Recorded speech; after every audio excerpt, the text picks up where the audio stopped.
گجرانوالہ میں ماسٹرز کی طالبہ نے وین ڈرائیور کے چکر میں اپنے پڑھے لکھے محبت کرنے والے شوہر سے طلاق لے لی۔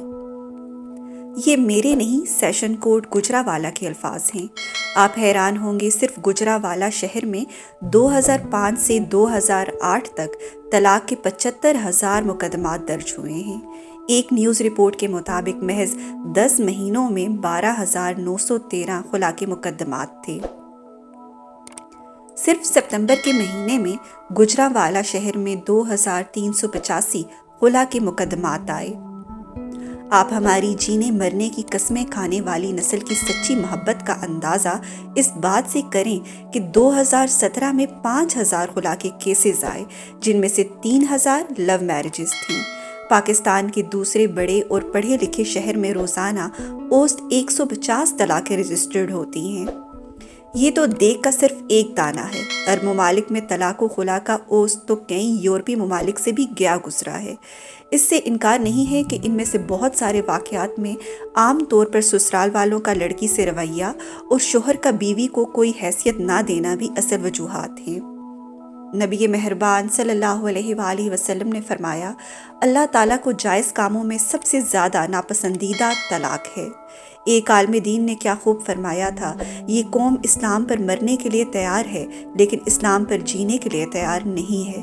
آپ قرآن کا مطالعہ کریں تو سورۃ البقرہ سے لے کر والناس تک چلے جائیں، آپ کو نماز، روزہ، حج، زکوٰۃ میں سے کسی ایک فرض کی تفصیلات نہیں ملیں گی۔ آپ کو یہ تک نظر نہیں آئے گا کہ نماز کا طریقہ کیا ہے، آپ کو ان عبادات کی تسبیحات تک نہیں پتہ چل پائیں گی۔ لیکن نکاح، طلاق، خلا، شادی، ازدواجی معاملات، میاں بیوی کے تعلقات، گھریلو ناچاکی، کم یا زیادہ اختلافات کی صورت میں کرنے کے کام، آپ کو سارا کچھ اللہ تعالیٰ کی اس مقدس ترین کتاب میں مل جائے گا، جس کو ہم اور آپ چوم چوم کر رکھتے ہیں۔ آپ مان لیں کہ ہمارے معاشرے میں طلاق اور خلا کی سب سے بڑی وجہ عدم برداشت ہے۔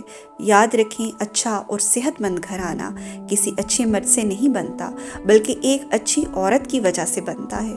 جب دین گھر کے مرد میں آتا ہے تو گویا گھر کی دہلیز تک آتا ہے، لیکن اگر گھر کی عورت میں دین آتا ہے تو اس کی 7 نسلوں تک دین جاتا ہے۔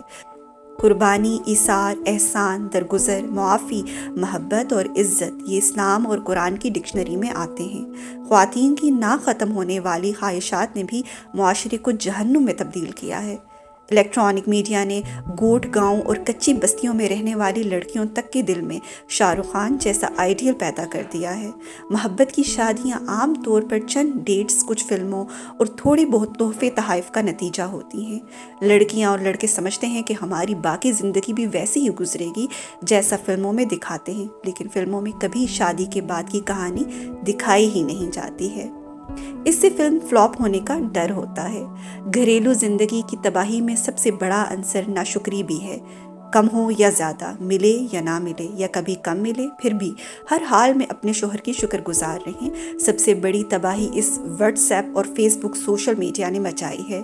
پہلے لڑکیاں غصے میں ہوتی تھی یا ناراض ہوتی تھی تو ان کے پاس اماں، ابا اور دیگر لوگوں تک رسائی کا کوئی ذریعہ نہیں ہوتا تھا۔ شوہر شام میں گھر آتا، بیوی کا ہاتھ تھام کر محبت کے 4 جملے بولتا، کبھی آئس کریم کھلانے لے جاتا اور کبھی ٹہلنے کے بہانے کچھ دیر کا ساتھ مل جاتا، اور اس طرح دن بھر کا غصہ اور شکایات رفع ہو جایا کرتی تھی۔ لیکن ابھی ادھر غصہ آیا نہیں اور ادھر واٹس ایپ پر سارے گھر والوں تک پہنچا نہیں۔ یہاں میڈم صاحبہ کا موڈ آف ہوا اور ادھر فیس بک پر اسٹیٹس اپلوڈ ہو گیا، اور اس کے بعد یہ سوشل میڈیا کا جادو وہ گل کھلاتا ہے کہ پورے کا پورا خاندان تباہ و برباد ہو جاتا ہے، یا نتیجہ خودکشیوں کی صورت میں نکلتا ہے۔ مائیں لڑکیوں کو سمجھائیں کہ خدا را اپنے شوہر کا مقابلہ اپنے باپوں سے نہ کریں۔ ہو سکتا ہے آپ کا شوہر آپ کو وہ سب نہ دے سکے جو آپ کو باپ کے گھر میں میسر تھا، لیکن یاد رکھیں آپ کے والد کی زندگی کے 50-60 سال اس دشت کی سیاہی میں گزر چکے ہیں اور آپ کے شوہر نے ابھی اس دشت میں قدم رکھا ہے۔ آپ کو سب ملے گا اور انشاءاللہ اپنی ماں سے زیادہ بہتر ملے گا۔ اگر نہ بھی ملے تو بھی شکر گزاری کی عادت ڈالیں، سکون اور اطمینان ضرور ملے گا۔